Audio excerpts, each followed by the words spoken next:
this is Jimmy Jive, and you're listening to Motor City Rock Talk. Today, I have a returning guest, someone that I interviewed a while back for his other band, The Beggars. Today, we're going to talk to him about his other band, Sonic Smut. Now, this band is hard to describe. I would describe it more or less as psychedelic, progressive, garage rock with a little twist here and a little twist there. They're a three-piece band, guitar, keyboards, and drums. Been around for a number of years now. I have 3 full albums to date. Self-titled one called Sonic Smut, second one called Glaze, and their most recent, I Bleach. And today my guest, like I say, is that returning artist, guitarist, Mike Latcha. Hey, Mike, how you doing? I'm good. How are you? I'm doing good, buddy. Let's get right into it. Sonic Smut. How long have you guys actually been together as a band? Because like I mentioned in the intro, you're obviously in the Beggars also, but how long have you had Sonic Smut going on? I think it's officially we've circled 3 years. 3 years, okay. Yeah, so we've been doing a lot the past couple of years, but it's really, we haven't been around super long. But the 3 of us have been in various other project stuff, for at least a decade now. Tell me, who are the members of Sonic Smut? Obviously, yourself on guitar. Who's the drummer and keyboard player? Well, Alice Sun, she does keys, synths, does all the bass work too on her Moog. And she does, probably half of the singing. She's a main part of the songwriting. And then we have Dave Cwiik on drums, percussion. He's been on the newer album, did a lot more vocals. He's got a great voice himself. He's, helped out with some of the writing and stuff too. Who started this band? Was it you that started it, or did you guys just get together and say, hey, let's just try something new? How did it come about? So Alice and I were just we've known each other since probably about 2010. We went to school together and ran into each other in various jazz classes. Wow, okay. At Oakland University. And then about 2014, we've played in a band together that I tried starting with another friend of mine, Nicole. That lasted for 2 years. It was and now we didn't really do too much. But for almost 10 years there, we just kind of we were just friends and we would plan various things together. And then during the pandemic, we just reached back out to each other and started jamming. And it really more serious stuff and started gigging a little bit was mostly doing her stuff, her solo music. And I was just playing guitar with her. And we, I don't know, somewhere in 2002, I think not 2002, but 22. I think we were just goofing around and came up with this name Sonic Smut. And we just thought it'd be hilarious band name. So she got invited to play a gig at Parts and Labor, asked me to come play with her. So we did that. I think we tried to maybe start calling whatever we did together Sonic Smut. It was that day we met Dave. He came up to us you guys are awesome. I love how you guys play together. I love your sound. What would make it better, though, is a drummer. Were you using loops or rhythm type of things before a drummer? No, we weren't doing, and I think we did a little bit of looping, but we just did it the 2 of us. There was no, I guess, a straight rhythmic element keeping stuff, together. Right. So, but we were recording stuff already and just sort of making songs at home. And there was this kid, Josh Pajak, that I would have come in and sit on a song or 2. And then he moved out to New York, but he was a former student of mine, but he's a phenomenal player. He's just one of those guys you can just give any piece of music to and he's got it after one listen. Oh, wow. Yeah, he was great. So we were sort of spoiled with him, but it was a funny night because we just met Dave, right? And it's you guys would be great with the drummer. And we're yeah, that would be the next element we want. What do you play? Or are you a player? And he's yeah, I'm a drummer. So we went to an after party, ran into him again, and then him and I started chatting, and it was just kind of a match made in heaven scenario. He's probably over 10 years younger than me, around 10 years younger than me. So it was just I was surprised to hear that he was into, Kiss and Alice Cooper and, could name all these cut 70s albums and artists. So we were what are you doing next Sunday? Come jam with us. From the get-go, it just all clicked. It just worked. And that winter, we started recording and writing for the debut album. It was really just what can we do with this? The 3 of us. I've seen a lot of the videos that you have out. or live videos, whatever people have Hmm. done. And of course, there's several that are done in somebody's basement. Is that your basement? That's the Sonic Smut headquarters. Okay, so that's where you guys rehearse, obviously. Now, as far as the albums, are they also self-recorded, or did you guys end up going into a studio? How did that come about? Well, the first one is all done by us, and then Adam Cock at Hamtramck Studios to master it. The first album is all tracked and mixed by me, and it was just kind of like, let's just see how this goes.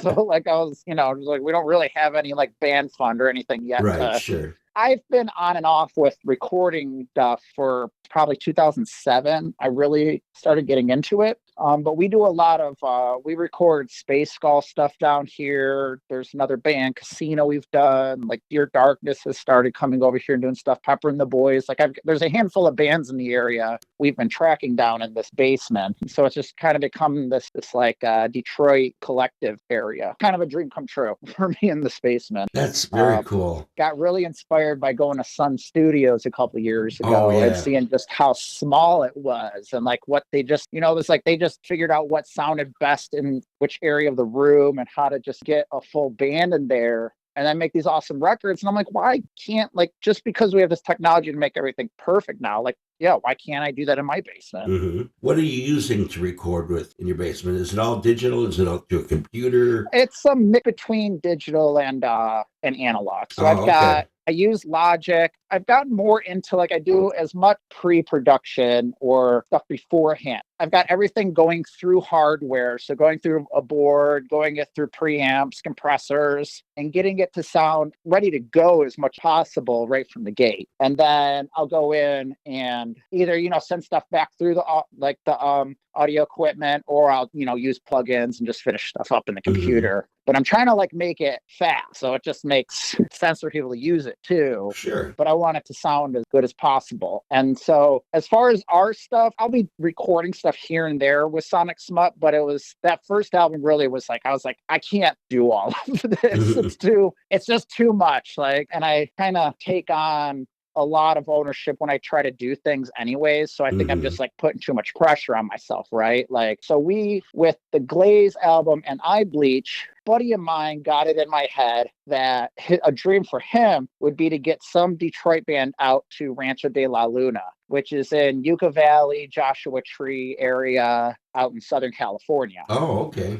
And Dave Cwiik is the owner of that place. He's got Grammys with, I think, Queens of the Stone Age and the Arctic Monkeys. Wow, okay. But he's like a old school legend out in that area. Hmm. He did Caius, which, is a lot of people's like, that's one of the beginnings parts of like the stoner rock movement Sure. or Yeah, the desert absolutely. rock movement. Like that's Dave Cwiik. Hmm. So Oh, he wow. did all those desert albums. So he's recorded PJ Harvey, Iggy Pop, Billy Gibbons, he's done stuff with, like Dick Dale. Yeah, it was like, this would be cool. I was like, so, I let my friend Andrew Smetic know, like, I was like, if you can give me the information to like reach out to this guy, I'll totally like shoot the shot. Hmm. And so we emailed him, didn't hear anything back for a couple of weeks. I emailed him again. And he got back to me immediately, like, oh, sorry, I missed your first email. Like, it just went to spam. Sorry about that. Like, Right. but he was super nice, sent me all of the information, and we worked it out to go there, spend a week with him. He was very much up our alley. He likes to experiment with stuff. He's very much like plug it in and mess with the dials until it sounds cool and move Hmm. on. After we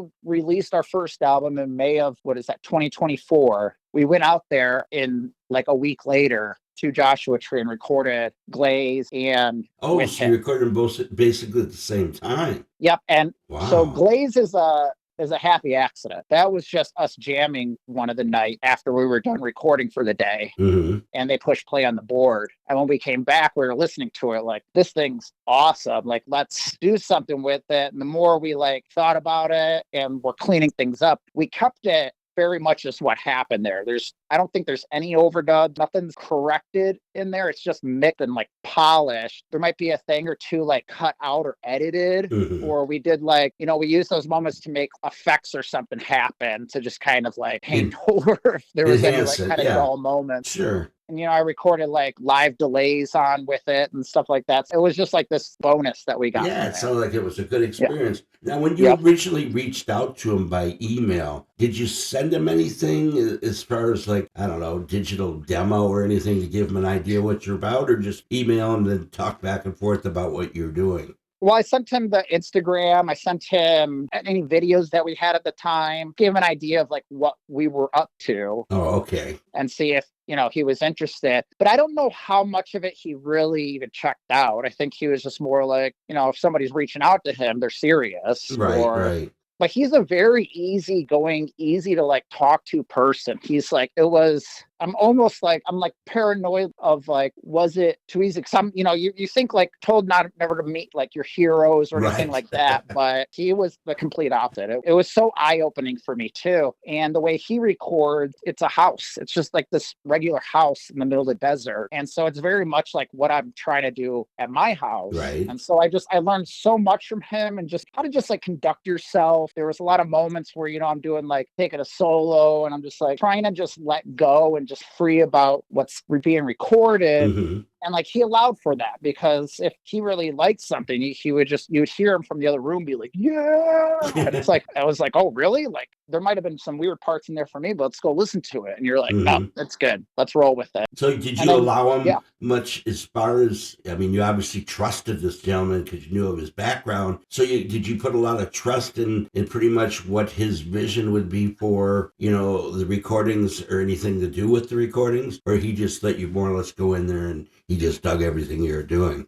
It was kind of a mix of both. I mean, he really like all his job really was like he was like, I have an engineer you can hire. So that was going to be an extra cost. But then his engineer couldn't make the date. Like he was going to be out of town. So he was trying to move our recording time around possible or dates and anything. But I remembered Andrew, the guy who originally gave me the idea and all this stuff, he lives out in Yucca Valley right now. And he does sound for movies. I wouldn't say like, I mean, he's done some pretty big stuff, but I think like one of the bigger ones, it's the man who killed Hitler and Bigfoot. Oh, yeah, I remember that. Yeah, I can't think of the title, but I know the one you're talking about. Yeah, so he did all the sound creation stuff for that. The scoring, you mean? The musical? Not the scoring, but the actual like sound. He's an amazing recorder himself, an engineer. So it was like Dave was able to just make sure everybody was feeling good. He was picking out the mics and amps and stuff like that. So yeah, Right. We were kind of just like trusting him to do that. But he was very much like, these are your songs. If he had any thoughts, he would let us know. But it was very much just, hey, I want to try this. Like Allison wanted to put a ring modulator on a Rhodes. And he's like, I've never done that.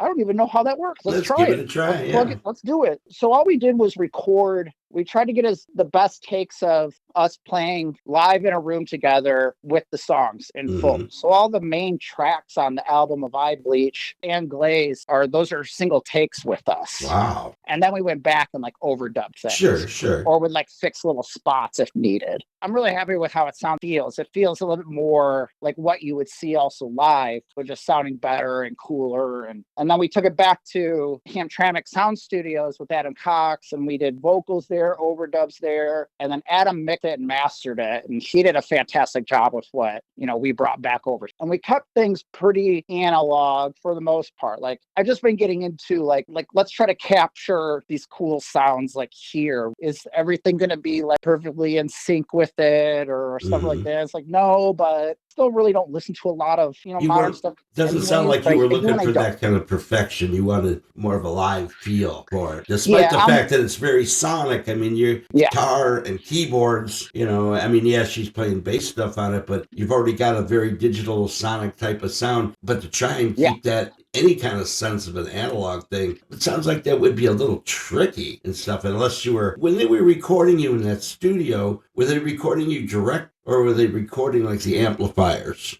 to get the live feel? So there is bleed going on. Yes, I messed up a take, but the drums were good. we could probably get away with the most part because stuff is isolated. Like all Mm-hmm. the amps were in a room, big door that he could close on it, but the bass would leak into the drums. But if you trust your band and like the people recording, capturing it, actually, I think on, the end of like being a mixer and engineer, like I think it benefits the music because it Mm-hmm. just sort of like it glues it. You don't have to go in later and like, maybe spill some of the bass with the kick and do all Mm-hmm. that. Like it's already happened. Yeah, that sounds like it would be more or less a natural type of thing, especially like say Yeah. with the bass drum and the bass, as long as it's not too much or too Yeah. overloaded and all that. There's these benefits back and forth. It's Sure. like, I think the way we did it, you have to definitely be more intentional up front. You have to like be intentional with your playing, be intentional with your tones and like your feeling of it. But later down the line, like things just kind of fall into place while mixing. Yeah. And I think you can be a little bit more creative then, because at that point, you're not like fighting things. So you can be like, well, what if we did, if we just put a delay on like this one spot here, or like maybe we pan this here now, or something like that.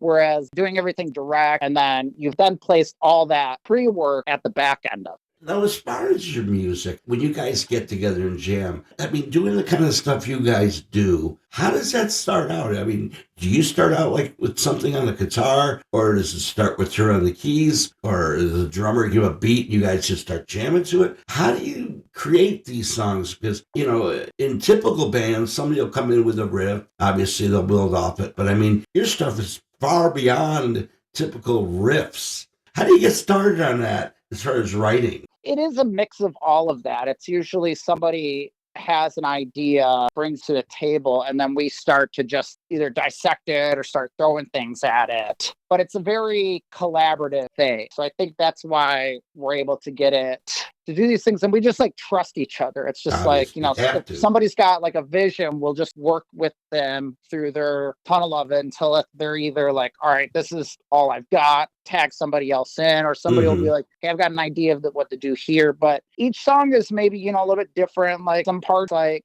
Alice will bring in an idea and then we will help bring it to life, or I'll come in with some ideas. Dave will too, but it's been very collaborative and just kind of organic. And some things have just, it's like, we'll just be jamming and recording the jam. And then we'll go listen back to it, be like that 30 seconds right there, like that thing, like let's work on that. It's been very, I guess, almost like healing. It's been very just trying to just express our stuff. And I think we just trust each other. Like I know, Alice's bass lines and like keyboards and stuff are just going to be in their spots. And even if there is a mistake somewhere, like the other people are on, like, so we just kind of keep it all together. There is this like controlled chaos happening. It's a lot of chaos. But I think there's a lot of like Alice has a much deeper education in like jazz than I do, but I've got a classical guitar performance degree. So I've like studied classical and she studied classical, but she got way more into jazz, but I did some jazz. Dave's done some jazz. And then Dave's been playing in metalcore band for a minute there called Ogama County. And it was very much of like this, the band brings him a full song and it's like, you got to figure out a drum part or like learn these drum parts as close as possible, these programmed drums. So he's just a monster at all types of craziness, I guess, thrown at him. I guess he'd have to match what you guys are doing. Now, when you say, she obviously covers the bass lines, does she physically do that like with the left hand, or does she use any looping, any controlled recordings for that or anything like that? I mean, especially live. I mean, you got a lot going on there to do that live. It's all been live. Like it's all in the moment. I think the only real looping stuff we've messed with is like been on recording. So we haven't actually brought in any live looping to the stage. So yeah, she's playing that all on her left hand and then her right hand's tackling the well, not only tackling, but she's playing those keys and doing all that. I mean, you got to change tones, you got to change this, you got to do that, because none of your songs seem to stay exactly within the same sound range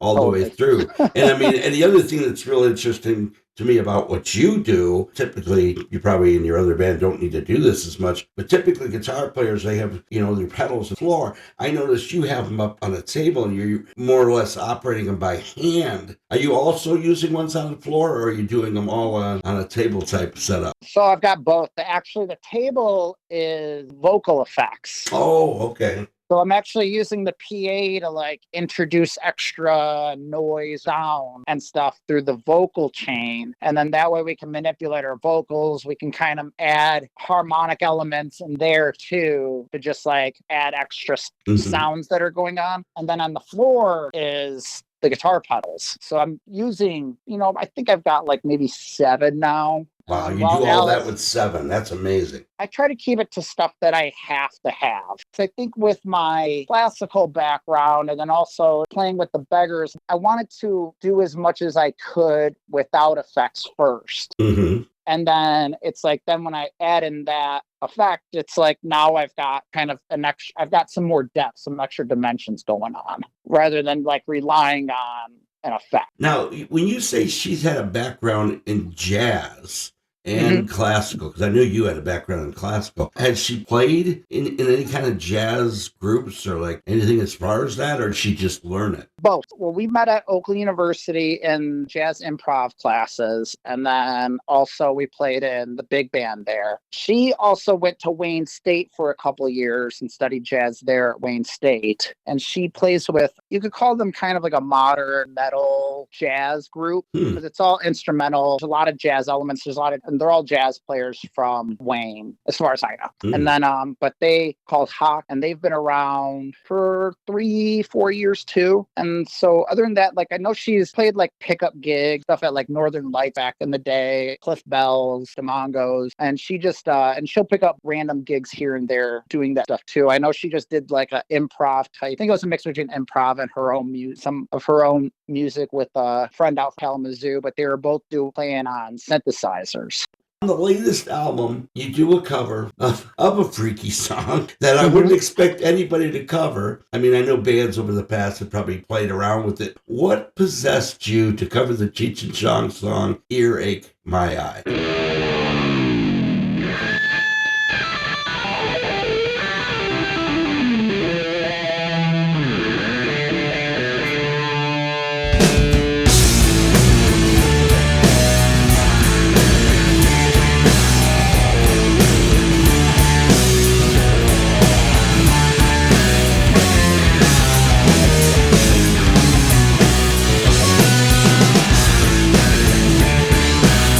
Talking to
I don't know if I was just messing around with it one day, like I was just playing it, and then pretty sure it was Alice was like, we should do that. And I'm like, yeah, whatever. It was kind of, and it was kind of like, no, I'm serious. Why not? Let's try it. So we learned it. We were just like, all right, like let's go learn it for next week type thing. So we learned it. And then in the meantime, too, we found a Soundgarden version of it too. They did really? but I think it's only live. Like they only did it Okay. live once or twice, but they did it very like sluggish. And so we were like, oh, that's cool. So yeah, we just try to take our elements of these versions of it and make it our own. But it was very much just, why not? Like, let's go for it. Like, that'd be fun. And that's kind of where we try to lead with really anything, especially like our covers that we're going to do is like, are we going to enjoy doing it? Is it fun? We still do. It's just, we get such a good reaction from it where it's like, nah, we're going to have to take this one.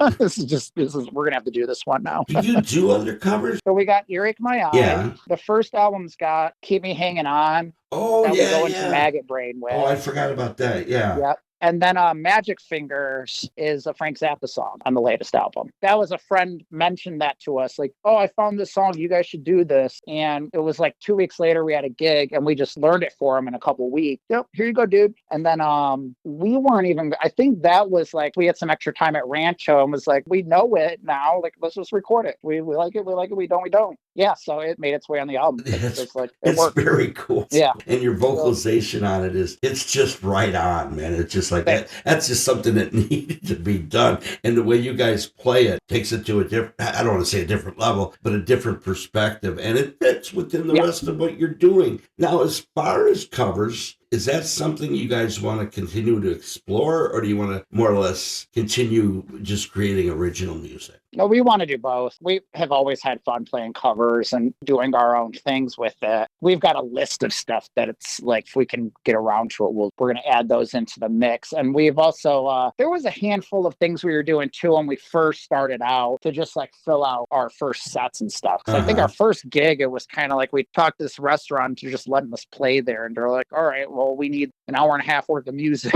Right. Like, all right, let's just learn a bunch of songs. And all three of us know, tons of stuff, especially with, I've done tons of like cover gigs to begin with. So, but yeah, so we will definitely be doing covers and just re-exploring and seeing what we can do with. Guys play constantly, at least as far as the videos I've seen. How does that come in play with you and the Beggars? Do you have any conflict as far as that, as far as gigs? One comes higher priority than the other, or how do you balance that out? For the most part, I'm just crossing my fingers.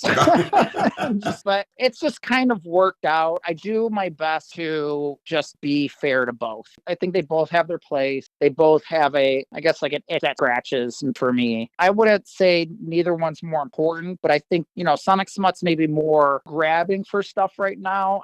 Beggars, we're still working. We're working on some recordings. There's been like some, I think even when we talked last time, a couple guys got married. Steve just got out of some shoulder surgery recently too. We've got plans to finish up some of these recordings and getting stuff out with that too. But there's been like one or two things. And then I play with a couple other bands. Same with Alice and Dave. I sort of have somewhat of a loose schedule. Like, I really am just like picking up gigs all the time. Like, so I just have to be on top of my schedule. Sure, I get that. And I just do my best not rob anybody of like their, my energy. So have the two bands ever done a show together? Have you ever done a show where, Sonic Smut and the Beggars played in the same bill? The last Fuzz Fest. Oh, okay. Sonic Smut closed it out. I think Beggars played in the middle somewhere. I think that's the only one though. Everybody understands what's going on. There's no, everybody's got a couple things that they've got doing. So we just do our best to stay communicating. Let's close this out as far as what's coming up. Have you guys got some shows already booked coming up? We'll have a Valentine's Day gig on the February 13th at Ziggy's with ZZ Vava and Bass Skull. We're pretty booked up until probably the spring right now.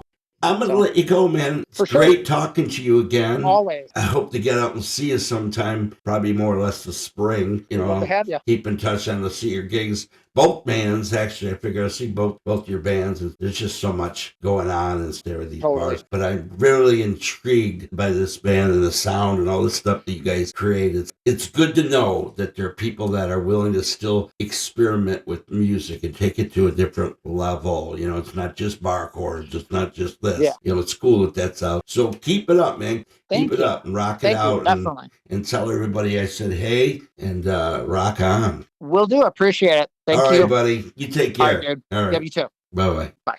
All right, that was Mike Latcha, who is a guitarist, vocalist, producer, arranger. He does all this kind of stuff, along with Alice, the keyboard player, who's just phenomenal, and their drummer that has to get in there and just like do his thing around all this, like he said, chaos and madness. Just a real interesting band doing some stuff that's not typical of what you're going to see in a lot of local bands. So if you get a chance to see these guys, definitely do it. I don't think you'll be disappointed. Their music is also available, obviously, on Spotify, and like several videos out on YouTube, concert stuff, session type stuff. Covered the version of Cheech and Chong's Earache My Eye. And anybody that's from my age or older is going to know that one. And it was a really, really cool version of that song. So keep an eye out for me. You won't be disappointed.